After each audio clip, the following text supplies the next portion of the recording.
महागठबंधन दलों की ओर से 15 जून को संपूर्ण बिहार में भारतीय जनता पार्टी की देश विरोधी, दलित विरोधी, गरीब विरोधी, मजदूर विरोधी, किसान विरोधी, महिला विरोधी जो राजनीति है उसके खिलाफ एक ज़बरदस्त आंदोलन होने जा रहा है। बिहार के सभी प्रखंड मुख्यालयों पर धरना, प्रदर्शन, जुलूस निकलेगा और वहाँ से इस बात का ऐलान होगा कि दाम बांधो, काम दो, वरना गद्दी छोड़ दो।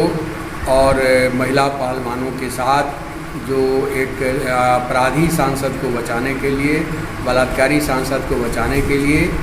भारत सरकार जिस तरह से निर्लजता के साथ पेश आ रही है उसको वापस ले, ब्रजभूषण सिंह की गिरफ्तारी हो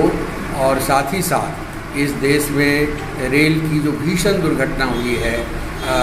300 से ज़्यादा लोग मारे गए हैं, हज़ारों की संख्या में लोग घायल हैं, वो जो एक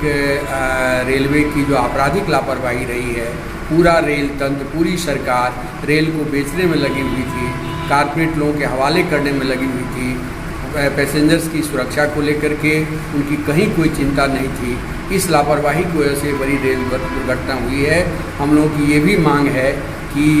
तमाम जिन लोगों की मौतें हुई हैं, जो अपाहिज हुए हैं, उन तमाम लोगों को सरकार 20 लाख मुआवजा दे और उन परिवारों को कम से कम एक को नौकरी दे, घायलों का सरकार इलाज कराए। बिहार सरकार को भी माइग्रेंट वर्कर्स जो बड़ी संख्या में इसके शिकार हुए हैं उसकी खोज खबर करनी चाहिए। भाकपा माले की ओर से, अखिल भारतीय खेत एवं ग्रामीण मजदूर सभा की ओर से हम लोग तमाम पीड़ित मजदूर परिवारों के बीच जा रहे हैं, उनसे उनके बारे में जानकारी ले रहे हैं और हम बिहार सरकार पर भी दबाव बनाएंगे और केंद्र सरकार को चारों तरफ से घेराबंदी करके उन परिवारों को के साथ एक न्याय हो, इसकी हम लोग मांग करेंगे। 15 जून को जो संपूर्ण बिहार के प्रखंड मुख्यालयों पर प्रदर्शन हो रहा है, उससे संपूर्ण बिहार में एक भाजपा के खिलाफ एक ज़बरदस्त माहौल बनेगा। भारतीय जनता पार्टी की उल्टी गिनती शुरू हो गई है और मुझे लगता है कि 23 जून को बिहार में पूरे देश की तमाम विपक्षी पार्टियों का माहौल बनेगा। 23 जून के प्रोग्राम के बाद संपूर्ण देश में भाजपा के खिलाफ जनता की एक बड़ी लामबंदी सामने आएगी और 2024 में मोदी सरकार को जाना होगा। अब इस बोझ को हिंदुस्तान की जनता अब और बर्दाश्त नहीं करेगी। लोगों को मरने के लिए छोड़ दिया गया है। भुखमरी, बेकारी, महंगाई,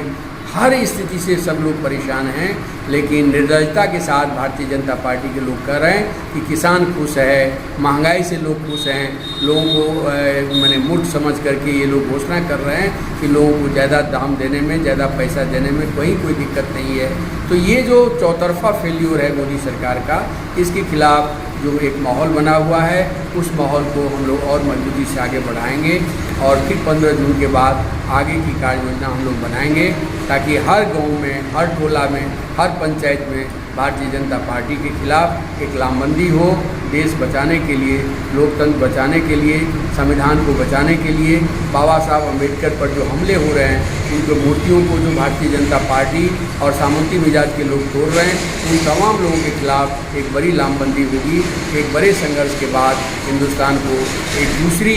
आज़ादी के तर्ज पर हम लोग फिर से आज़ाद करेंगे। हिंदुस्तान में लोकतंत्र जीतेगा, आरएसएस नहीं जीतेगा, भाजपा नहीं जीतेगा, संविधान और लोकतंत्र की जीत होगी। इसी बात को लेके यहाँ समस्तीपुर में हमारी पार्टी के साथियों की एक बैठक थी और यहाँ समस्तीपुर जिला के सभी 20 प्रखंडों में भाकपा माले की एक मजबूत हिस्सेदारी होगी। अन्य महागठबंधन दलों के साथ मिल करके हम एक मजबूत हिस्सेदारी सुनिश्चित करेंगे और समस्तीपुर जो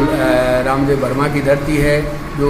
जननायक कर्पूरी ठाकुर जी की धरती है, सोशलिस्ट कम्युनिस्ट आंदोलन की एक बड़ी विरासत वाली भूमि है, इसको फिर से मजबूती से हम सामने आएंगे और भाजपा को पूरे मिथिलांचल में, पूरे बिहार से हम लोग खदेड़ने का काम करेंगे। नाम पर वीरेंद्र झा, भाकपा माले, पॉलिट ब्यूरो।